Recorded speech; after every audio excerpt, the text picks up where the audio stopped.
after Apple sending me a letter threatening to sue me, losing $1,000 in a single day, and then breaking even for 3.5 months, I finally cracked the code on becoming rich through online business. I definitely was put through the ringer over this time, but it wasn't luck. It wasn't cold showers at 4 a.m. There were certain variables that I stumbled across by A/B testing for months that turned my money draining online pipe dream into my current reality. I now have hit that 7-figure mark on multiple stores and multiple online businesses, quit my soul-sucking 9-to-5 job, and finally live that laptop lifestyle that I've always dreamed of. But it wasn't always like this. I know what it's like to be in your shoes starting from scratch. Trust me, I was there. I am no different than you. But I condensed exactly what I learned along my journey to become a part of those top 10% of people that start a dropshipping store and actually find success. Hopefully this video motivates some of you guys and puts it into perspective what it actually takes to become successful online. Make sure you're paying attention. I'm going to tell the entire story from scratch, and I'll be ending with key needle-moving things that actually made me successful. Now let's rewind a little bit back to my childhood.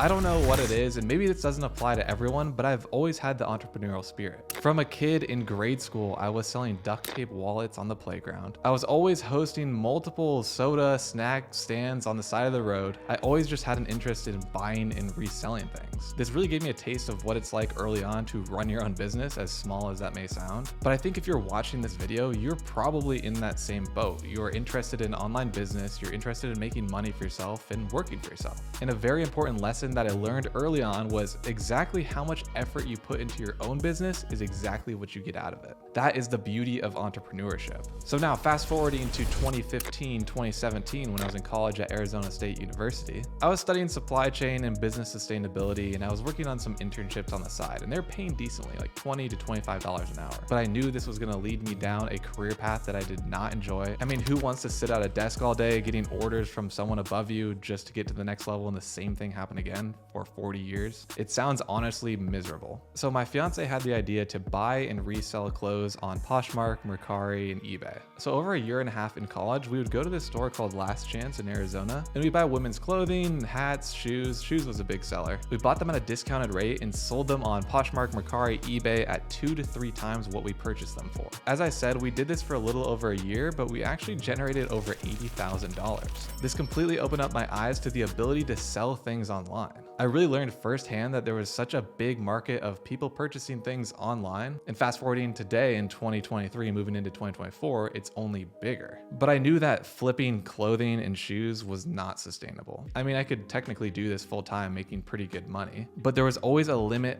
to how much supply we could actually get to turn over. And then 2018 happened. 2018, I graduated college and I accepted a job offer in Los Angeles as a supply chain analyst. As I accepted this offer to move out there, always in the back of my mind was that I did not want to work this 9-to-5. I didn't want to have a boss. I wanted to run my own business. And around the same time is where I stumbled across dropshipping on YouTube. I was watching content creators like Biaheza. He was a really big motivational factor for me even starting ecom in general. So shout out to you, Biaheza, you make great content. And as I delved deeper into it, I saw there were so many young kids making a ton of money online through e-commerce and dropshipping. And I thought that this would be a great idea to start on the side since I had a little experience selling things online already. I mean, all I really needed was a laptop. Or so I thought. After deciding to fully buy into dropshipping and start it up, I realized quickly that there's way more to it than meets the eye. You have to figure out what product you want to sell. You have to figure out where you're going to get your supplier. You have to learn how to build a website, create advertisements that are actually going to convert. You really have to play every single role in this business. And that was totally different than Poshmark, eBay, and Mercari because the marketing was already kind of built in. People just searched for the products that they wanted and we sold it to them. In the beginning, I thought it was a little overwhelming, but I knew I could do it because I had the computer skills. I already had a taste for what it's like to sell things online. I knew I just had to figure out the puzzle pieces and put them together for everything to work properly. And I knew the main currency that it was going to take to actually become successful wasn't money, it was my time. So I started my first store. My first store was around replica AirPods. Looking back at it now, it was an awful idea. You cannot sell products that are copyright. It was just all around bad. And at the time, I didn't think that this would be an issue because they were so different than Apple's AirPods, but little did I know it was going to become a problem. So what I did at the time was I created my website, I sourced the product from a supplier that I found on AliExpress, and I didn't want to do any paid marketing because I've never done it before. Again, I was doing Poshmark, eBay, and Mercari where it was already done for you. So since I didn't want to pay for it, what I did was reach out to influencers on YouTube. I wrote them cold emails and I said, hey,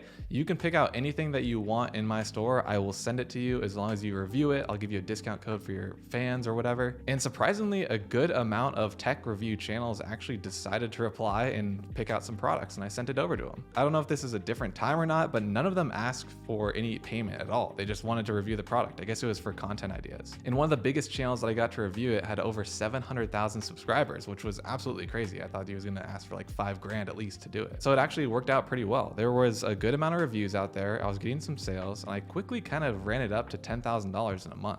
I thought I had it all figured out. I was like, this is super easy, right? Just reach out to people, they'll promote your product, you can just ship it out to them, and you're gonna make the profit in between. Boom, I solved dropshipping. I wasn't gonna have to work my 9 to 5 anymore. This is fantastic. But that's when the major problem happened. I received a cease and desist letter from Apple. They were stating that I couldn't sell the product anymore. I had to take down my website completely, all of the images, all of the titles of the product, everything. And if I didn't, they were gonna sue me. So naturally, I was scared and I decided to shut down that business completely. I was really disappointed because I thought I figured it out. I was like, I can just sell this replica product and give it to influencers, and I was gonna make a ton of money and live my life happily ever after. But I didn't give up because now I knew that I could sell things online in college through Poshmark. I also realized that I could build a Shopify store and people were gonna buy from me. That taste for success really provided the motivation to continue forward and not give up. And that's when I created my second real legitimate store. This store was now in the beauty tools niche, so there was no copyright issues. The market was a lot bigger. I didn't know anything about it, but my fiance is a model, so I was like, you know, her and her friends can kind of give me tips and pointers of how they'd want to be advertised to, what products are good right now. So I figured this is the best opportunity that I have. So I found the product that I wanted to sell. It was a jade roller. I started setting up the website, creating ads, pretty much everything I did for the replica AirPod brand, but optimized for the beauty niche. But this time I decided to go the route of paid traffic because organic traffic wasn't really around at the time. I thought paid might be better because I would have more control over the spend and the people coming onto my website. And I saw a bunch of people online posting about how they're running Facebook and Instagram ads, and that's how they're getting all of their traffic and online sales. But little did I know, paid traffic is a completely different beast than influencer or organic marketing altogether. It is a lot more stressful because now every single dollar that I put into advertising through Facebook and Instagram was just gone into the abyss, hoping to get some traffic and revenue back, but it was never guaranteed. So I started testing out video ads on Instagram and Facebook, and they did not perform very well. I was getting disappointed because I was starting to lose some of that money that I generated from my replica AirPod brand. But I kept a level head because I knew that you had to test a lot with paid traffic before something would finally work. I then decided to start testing out some image ads because I heard from people online that they were a lot cheaper to advertise than video. So I launched a couple of terrible looking image ads. They were absolutely garbage. But to my surprise, and I think everyone's surprise at the time, they actually started to make some sales, which is pretty crazy because I'm telling you, they were horrible looking. But generating some sales, I now knew that, okay, Facebook and Instagram traffic actually works. There's real people on there that are converting on my website and they like my product. Now, it wasn't anything crazy. It wasn't even profitable. I was breaking even. But these sales were a great sign and they motivated me to keep going. Since the proof of concept was there, I knew there were some things that I could tweak and improve on to actually make this store profitable. I just didn't know what they were yet. So I tested a ton of different ads for 3 months. I was barely making enough revenue to cover the product cost, Shopify fees, and the paid marketing. And I was trying everything that I could to improve my website. It was the worst direction I could have taken it. I would sit there for hours studying what button color I should be using on my website, thinking that that was the thing that was going to make me profitable. I was thinking, oh, if my website was a little bit better looking, my conversion rate would double, and then of course would be more profitable. I kid you not, I was changing something every single day on the website, trying to test out what was going to increase my conversion rate. But then something clicked. I realized that changing the buttons on the website, the verbiage on the website was not going to actually move the needle. It wasn't going to do anything for my conversion rate. The website was already fine. People were checking out on it. It did not need to get any better than it was. But I was discouraged because I wasn't making any money, which led me to my last ditch effort. I switched up 2 things involving the marketing on the front end of the store rather than the website. And I kid you not, the night before I launched this campaign, I told myself, if this does not work, then I'm going to shut down the store and move on to something else. And I wasn't gonna quit in general. I was probably gonna start up another store or just try a different product, but I just was done with this one. I was just wasting my time, it seemed like. It's been 3 months, but I moved forward. I set up the campaign to launch at 12 a.m. the next day, and then I went to sleep. The next day I woke up, I checked my phone, and there were more sales than usual. I was obviously very excited. I was pretty much glued to my phone the entire day watching the sales come in. And then finally the day was over. I looked at the results, and the next day I calculated that I made $50 net profit, which isn't crazy, but it meant that it was finally working. And now that these puzzle pieces were fitting together and I was profitable, me being as impatient as I am, I scaled up aggressively.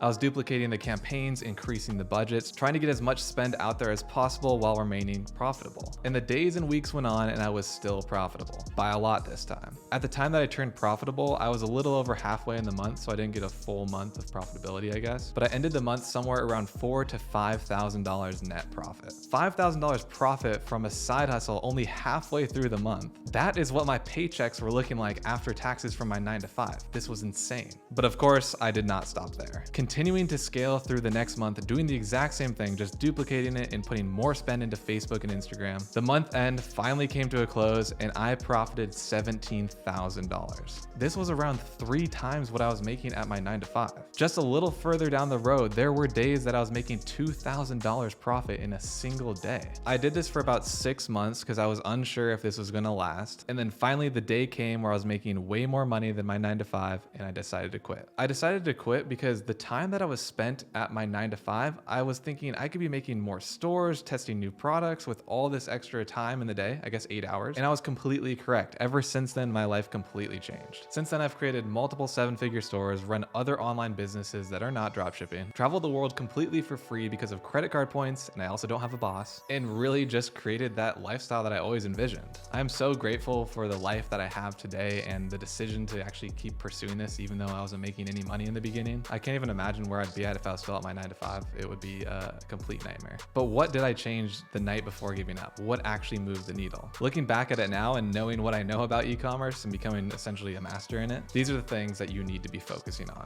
Focus on creating an offer that is too good to pass up. I talked about this before, but what I did with that store was I lowered the price of my product lower than Amazon's. It was a popular product on Amazon, but I was beating their price. So people were purchasing through me because they were probably price checking on Amazon. They're like, oh, I can get it for cheaper on this website. That was my offer at the time, essentially. I guess my pricing offer. And you're probably thinking, how did you even make any money? Like, where's your margins gonna come from? And you're absolutely correct to ask that question. So I made a lot of my money only on upsells. Once I knew that that product was selling well, that was my hero product, I did a bunch of A/B testing on other products that would complement this product perfectly. I finally came across one and I was getting about a 40% upsell conversion rate for at least a minimum of 1 additional product. People would order 3, 4, 5 products as well. So my average order value increased. I was pretty much breaking even on the hero product and I was making all of my money on these upsells. Because now when I paid for someone to come out of my store and they converted, that would be my cost per purchase on Facebook, but most of them were purchasing more than 1 item. So I was essentially getting multiple customers for free, if you can kind of look at it that way. And I also had my suppliers shipping them in bundles, so then I was saving on shipping as well. So my margins obviously increased. Now, the next important thing that I learned early on in e-commerce is learning as much as you can about marketing angles.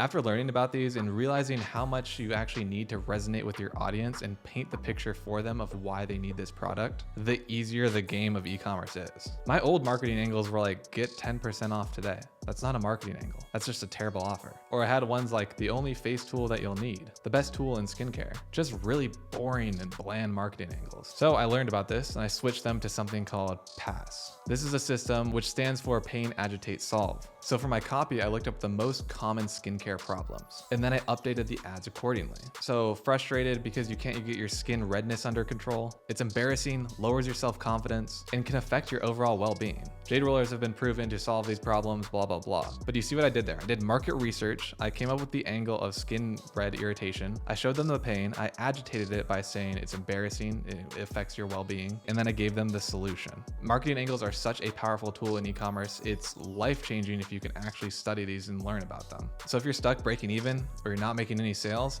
focus on those two things instead of just changing the color of your website button. Learn these high income skills that actually move the needle in e-commerce. Learn about how to market to people, and you will find the same success that I have. I hope that this little story time video gave you guys a little insight of how I got started, and hopefully it resonates with you in the position that you're in right now by watching this video. I know that if you are watching this video, then you are probably in the same spot I was many years ago. And the last piece of advice I can give you is just don't give up. No matter what you do in your online business route or brick and mortar business route, just don't give up, stay consistent, A/B test, because you cannot succeed if you give up. All right, guys, I hope you liked this video. I hope it was motivational, maybe insightful for you. If it was, make sure to leave a like, hit the subscribe button, leave a comment down below. Tell me where you're at in your journey right now, and let me know on what videos you want to see next, which ones are the most helpful. All right, guys, thanks for watching, and I'll see you guys next time.